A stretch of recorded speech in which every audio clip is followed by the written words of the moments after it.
Like, how did you become this public figure? I mean, I literally have no comprehension of what happened. I decided that I was just going to talk about some of the things we do so that it's like, look, this is what we do. Let's not try to pretend that we don't do it. We do it. We need to fix it, and in a realistic, scientific way where we have some empathy and treat people like human beings, because we don't. So we're denying that we have this. So what people are saying, these cops aren't racist. I'm not saying they are racist. What I'm telling you is they're participating in institutionalized racism. You're participating in it. You're guilty, and that's what I'm telling you. I'm guilty. I participated in it. Is there a way to fix it? Well, the easy thing from the police thing is I think empathy is number one. We have to start treating human beings like they're human beings. We have to, we just arrest them and you throw them in a cage, just like they did with Freddie Gray. And you don't focus on them being somebody's child or your, I mean, race is a social construct. This is my brother and I'm doing this to him. Eventually it just doesn't, it's inconceivable. We're perpetuating that situation. So we're the ones doing that cycle. So when we see a 16, one time I was a shift commander in the Eastern District, and I'm telling my guys, stop pulling over old white ladies, stop pulling over that young cute girl, stop. We focus on who commits the crimes. That makes sense. Until you complete the cycle and realize that you started doing that because of institutionalized racism in your organization.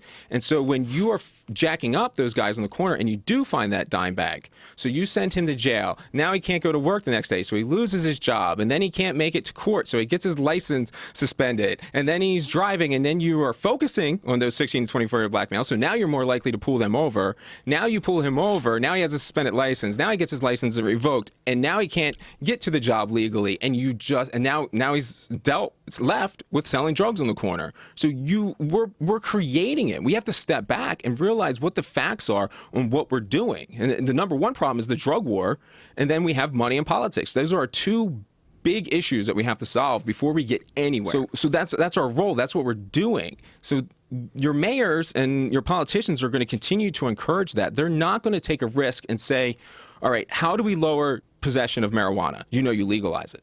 Yeah. And you control it, and rates actually go down. Whether we're overseas or we're in Colorado, your possession rates for marijuana will go down. But we don't do that. We keep looking at everything like we're a hammer searching for nails, and we keep looking for what we're going to hit to stop it, instead of standing back and using science and figuring out what are we actually going to do to fix this problem, what will actually have results. This is very rare to hear a cop talk like this. I'm really happy that you're coming forward and speaking like this. But how many people that were with you in the police force are upset about this? I think the vast majority is upset with me, and they're going to be upset with me because what I'm really trying to do is take power away from them. I mean, I really am. I'm trying to take power from them and give it back to the people, because we're supposed to be serving them, not be an occupying force. Intentionally actually go out of my way to lift up a situation and de-escalate it and do better than to come in there and be like, you're going to jail, shut up, let's go, which is what I did for a long time. So when you say the county, what does that mean? When you say white boy from the county, what's the county? Right, so the suburbs. So in Baltimore, it's kind of weird. It's a little different. So Baltimore is incorporated, so it has nothing to do with the county. So there's like this hard line. So it's not where, and then the county of what? Baltimore County. Oh, okay. Right, so you have the city by itself. So here in Los Angeles, you think you have Marina Del Rey, you have Inglewood, you have all this stuff is LA. Mm-hmm. In Baltimore, it's just Baltimore. So everything is concentrated and focused. And me coming from the county, I've never spent any time in the city growing up. I come in just as straight from the Marine Corps. That's ready to roll. We're going to do our thing. I'm going to put on a different uniform and continue my war. Wow. So that was why you became a cop. So you came right from the military, and it just seemed like a logical progression. Right. It's a logical progression. I think I went into the Marine Corps to prepare myself. I was a little uncontrolled, and decided to go into the Marine Corps to get my shit together and discipline. So I could get into the police department and everything would be. And that was always my. So your goal was always to be a police officer, right? And why was that? I don't know. Said it since I was a little kid. I think you go in with these grandiose ideas that you're going to help people, and I wasn't doing what I actually set out to do. I was actually exacerbating the situation. So you got caught up in the cycle yourself, the cycle of law enforcement and the way law enforcement behaves in Baltimore, and it just became habitual. Totally. You don't think about it. You just ignore it. So when I say that I have that suspect that I chased and the guy comes up and kicks him in the face, I think to myself, God, that guy's a fucking asshole. But not me. I didn't do it. Right. But I have the responsibility to do something there. That was an assault on an innocent victim. It's not as bad as McKinney, but it's assault on an innocent victim that I should have certainly stepped up and done something about. It's just you're in it. You don't. I can't explain it. How you don't see it until you really just start to slowly step back, and it's like, what are we doing? I think your cell phones are certainly scaring a lot of cops from doing things. But the only variable here is the proliferation of video cameras. So as you get more and more cameras, you're seeing more and more. Like that fucking cop in Texas that showed up at the pool party and did the fucking roll like he's Paul Blart Mall Cop. Holy fucking shit. When you find out that that's a real person, you just like... Right, so think about that situation. So that's the McKinney situation where you have a guy assaulting a 14-year-old girl. And that chief still comes out and still he has that blinder, that blue blinder where he's saying there's 11 good cops there. My ass there are 12 bad cops there because they just witnessed an assault on a 14-year-old girl in a bathing suit and did shit about it. So you have 12 bad cops. But the reason why I'm talking is because I do think those 11 other ones can be spoken to. I think the guy that comes up and pats him on the back then is like, yo, what are you doing? Why is your gun out? If we keep talking to him, then maybe he'll be able to go talk to 2 more people. Maybe he'll realize what he's doing. And we can kind of at least on a grassroots level kind of change what police think they're supposed to be versus what we are. I did not find the job stressful on the streets. The greatest enemy was from within. They say that in End of Watch. Don't worry about the street. You got to worry about what the other officers are doing. I missed that too. I heard it was good. Yeah, it was good. It was the banter back and forth in that movie is very realistic of what cops act like. You think cops are all professional, but we're sitting in the car talking about the same things that anybody else talks about, and then you're, oh shit, something's going on. Mostly pussy, right? Yeah. Anyway. So it wasn't stressful for me. Are you a weirdo? I don't think so. I think I built up that wall. Uh-huh. But do other people have that wall? Not all of them. I know some of them handle things more personally, so they take that.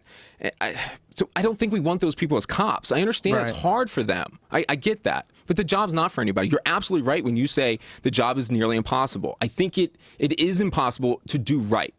So that's why we have to be more human so that when we screw up, we can say, look, I screwed up and this is why. And people will understand where you're coming from. Whereas with Freddie Gray, we obviously screwed up. There's no way around this. But yet we still come out and be like, oh, what? We don't know anything. Wait till the facts are out. Bullshit. You had somebody in your possession and he's dead. Stop denying him. And they got a knife out of his pocket. So let's stop at this knife. Now, how do we get into the knife? We searched. Right. We went into his pocket. Illegal search. We don't have a stop and frisk. Right. But even if you can somehow justify that, the knife that he has is only illegal if it has an internal spring. So how could you feel whether it had an internal spring or not? And how many white people do you think carry a knife with an internal spring? It's going to be the same amount, but do any of them ever get arrested? Never. The whole thing is stupid. So why do you create a law like that? You create a law like that so you can fuck with the people that you want to fuck with. That's why we do it. So they use it as an excuse. Absolutely. So we can fuck with who we want to fuck with. It's exactly what we... And we're good. We're playing the game. We know. Did it bug you that you were looking for drugs? Did that ever, like, go, what the fuck am I doing being some sort of a glorified revenue collector for the state, pulling people over for drugs? Yeah, you're totally right. There is no point in any consensual adult agreements to fight against them. Yeah. But my whole point is to keep it real. It was fucking fun. It was fun. It was fucking great. Fun to catch them? Yes, I lived for the car chase. I mean, you think about this. Think about if you're in a police car and you have the lights and sirens, right? And you're going down like Coastal Highway, or you're going down your favorite 101 or whatever it is, and you're going through your side roads and you're chasing this guy. There is no adrenaline rush that's ever compared to that. You live for it. It's incredible. It's amazing. And you don't really... I didn't really care why.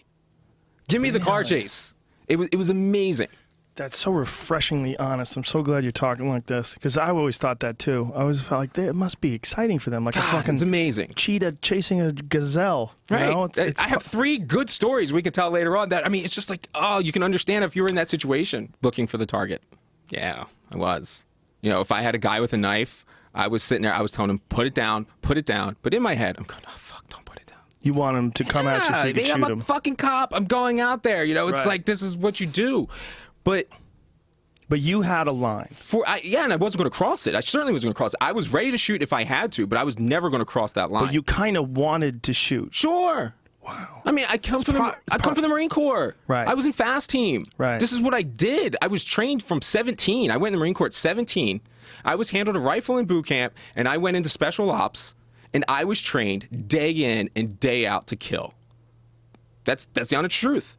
And then I have to transition into bringing that skill set into the police department, where luckily I was able to separate myself and it wasn't an issue for me. But I don't think that's where the shootings come from. I'm pretty convinced that your military members actually won't shoot.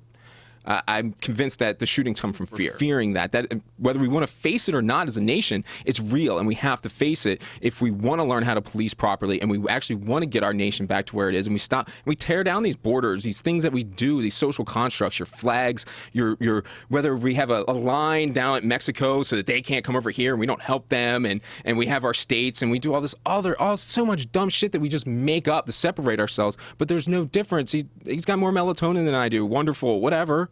They're just human beings. Yeah, I mean, we're all the same. We know this. Scientifically, we know this. Did you get into altercations where you had to shoot people? I mean, I could have pulled the trigger justifiably quite a few times. But you never did? No. I mean, So you it was went going to be the last 11 resort. years in Baltimore, in the city, and you didn't have to shoot anybody? No. I can't. I mean, I know of two that were happened pretty close to me that were completely clean shooting. We need people like you who other people are going to listen to and say, well, here's a guy who's on our side. Here's a guy who's not a racist. Here's a guy who's not just looking to shoot people and lock people up. Here's a guy who really came into this job wanting to help and experienced a bunch of fucking chaos.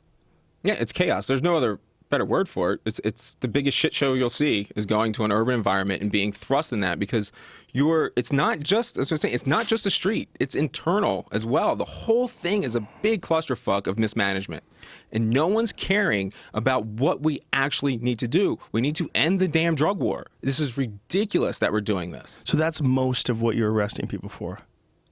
Oh gosh, I don't. Was it all of it?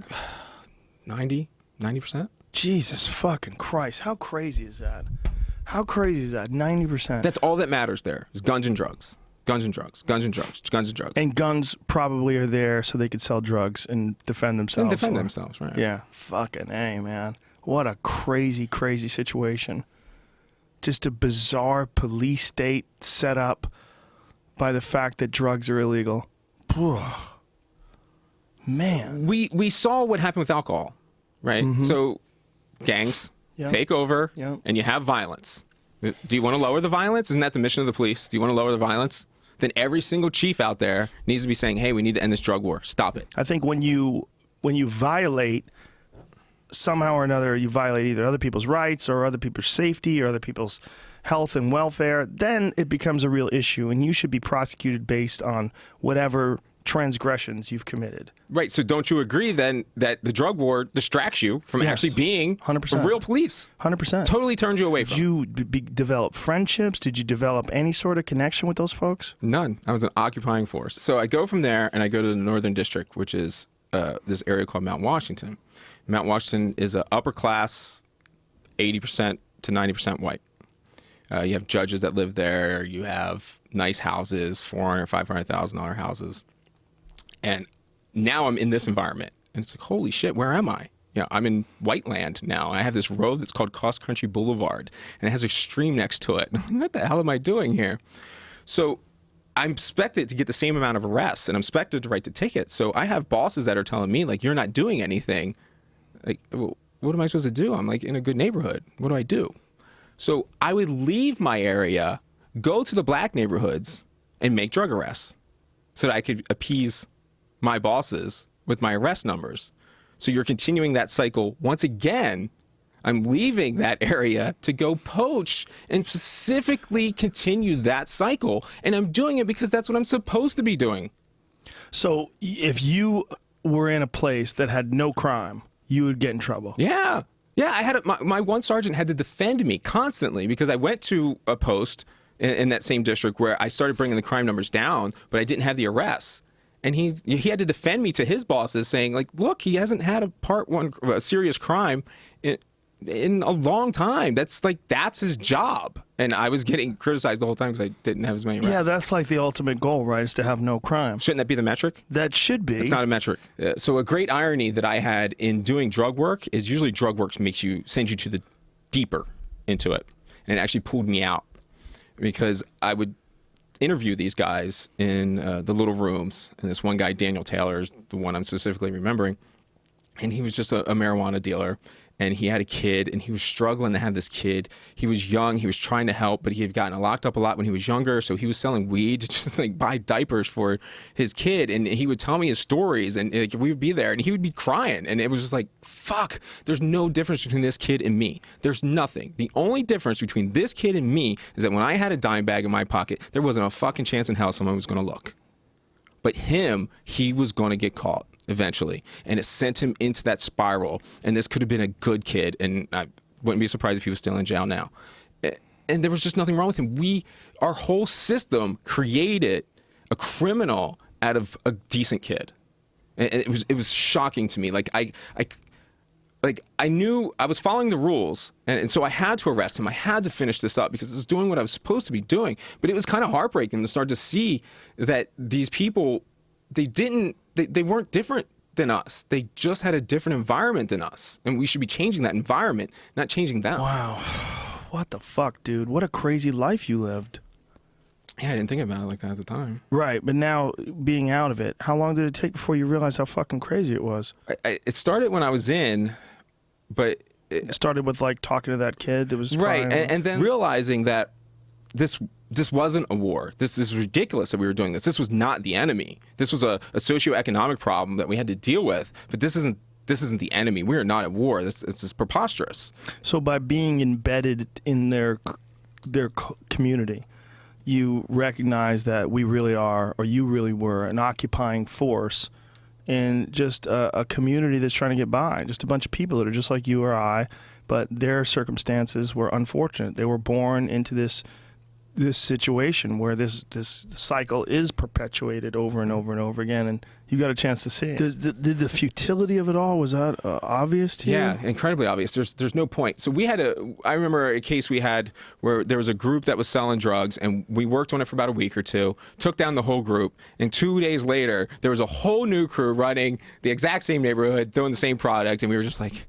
fuck, that was pointless. Right. We just took all them off. There was no point to it whatsoever. And it was all drugs anyway. It's all drugs. Fucking A, man. Everything is drugs. If I was a conspiracy theorist, I kind of been one in the past, but I've mostly abandoned that. But if I was, I would feel like this is engineered.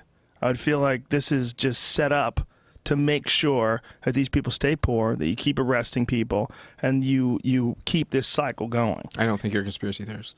Is that? I think you're right. Is it because it exists and because the system sort of feeds off of it, or was it engineered? I think the prison industrial complex has a huge role in that. So, especially with your privatizing prisons, so you're creating a vacancy for a bed that must be filled. So who's going to fill that? So this is where institutional racism also comes in. I'm not going to fill it with you. We're not going to fill it with me. We're not going to fill it with Jamie. Jamie's sketchy. Look at him. No. We're going to fill it with the people we like the least. Right. As a society. The people that you feel like you can demonize the easiest. Yep. What if, this is a big hypothetical, but what if we went into some sort of a situation in this country where drugs became decriminalized? Where the United States woke the fuck up and realized we've been doing the same shit that they did during the fucking 20s, during Prohibition. We're doing the same shit. We're telling people what they can't do. They're not listening, and we're feeding organized crime. We're feeding crime that is filling a vacuum, just like it's going on in Mexico right now. Just like these poor fucking people that live in these border towns in Mexico. It's all being fueled by the fact that drugs are illegal and they're selling these drugs to America. If all of a sudden that changed, how much of an impact would that have on police? It would be striking. Again, that's 90% of what I did. So if we would stop doing that, it would be incredibly advantageous. But what would they do with you guys? See what I'm saying? Let's focus. Let's investigate violence. Let's figure out how we're going to fix things. Okay. So use some science to say we have a problem. What do we do to actually solve this problem? Instead of being fueled by ideology, what are we actually doing? You've seen the thin blue line sticker, right? Yes. The black on the top, black on the bottom. So we even visualize ourselves the wrong way. So we're this thin blue line, and the thin blue line goes to the middle, and it separates the good guys from the bad guys, and it makes us neither. Our entire mentality is that we are somebody that's separate. We're not the good guys or the bad guys. We're a separate entity that runs this shit.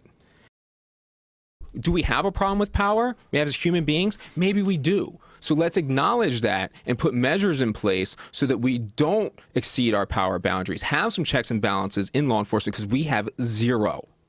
We did away with everything we want to get away with until there's a camera.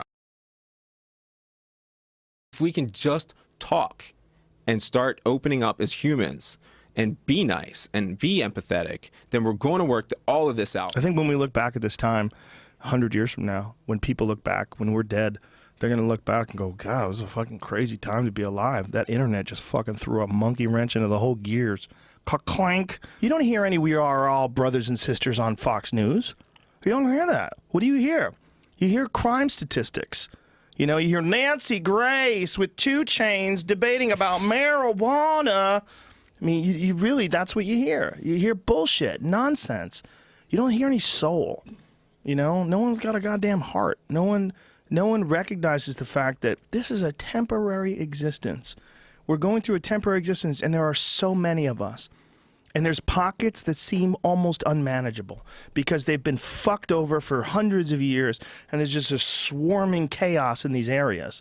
And they're riding on momentum. And they're riding on the momentum of decades and decades of poverty and crime and a cycle of despair. And it's going to be hard to fix that shit. But it's critical, and it's one of the most important aspects of our civilization.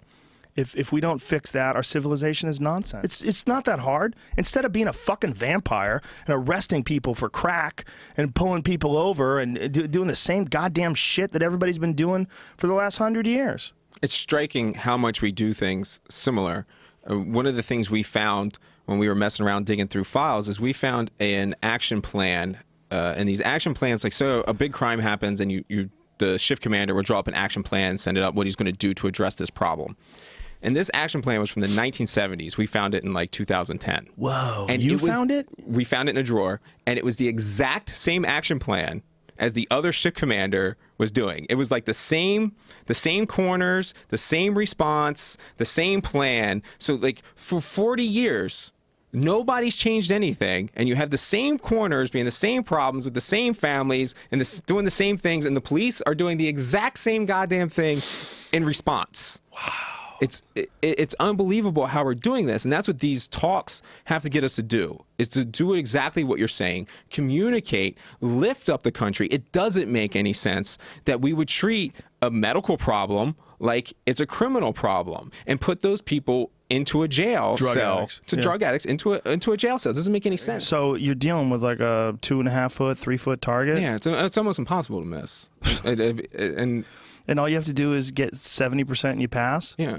So you miss 30% at 15 yards, a giant fucking target? We're not even talking about 15 yards. We're talking about, I mean, some of these are from 3. Wait a minute. So you start from the 3, you do a lot of rounds. And they get set, hold the fuck on.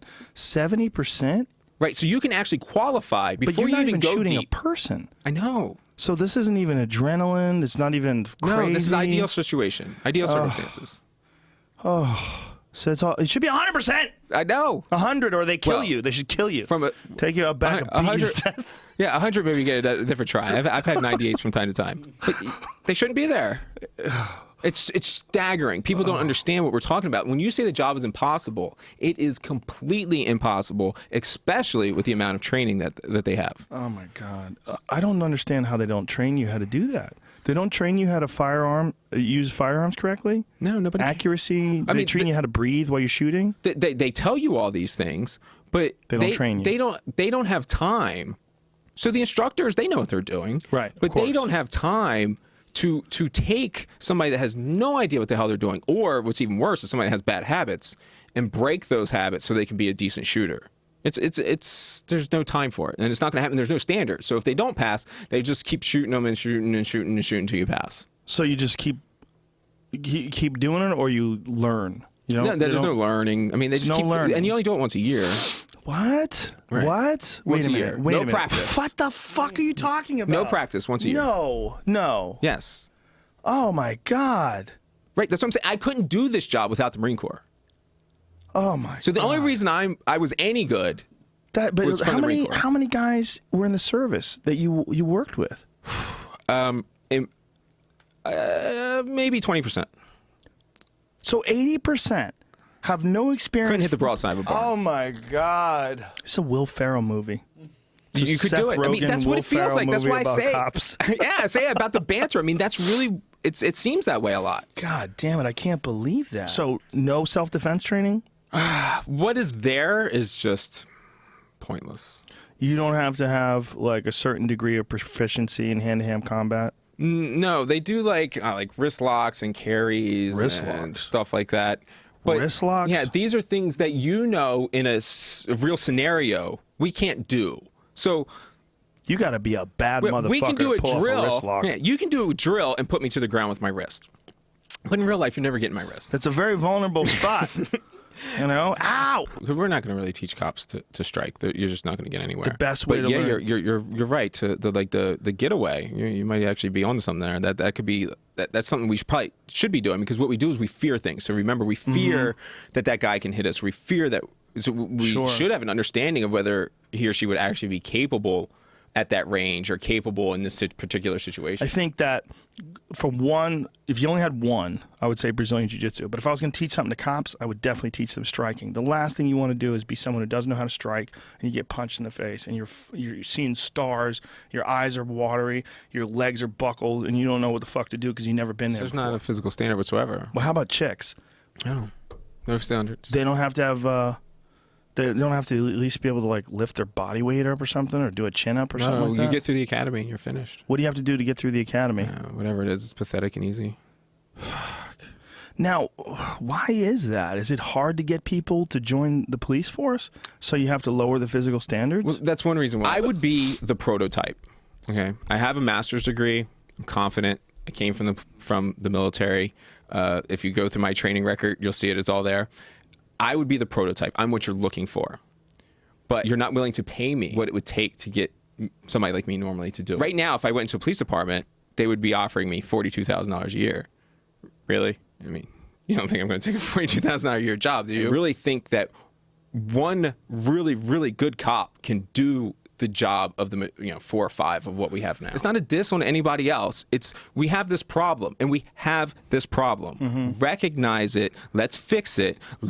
When I say that I want to team up with DeRay, so if I took a police commissioner job, the first thing I would do is say, DeRay, please come join me, please, because I need you. I need him. He's a community leader. The idea that we don't integrate people like him into our system is ridiculousness. He is a leader of the black community.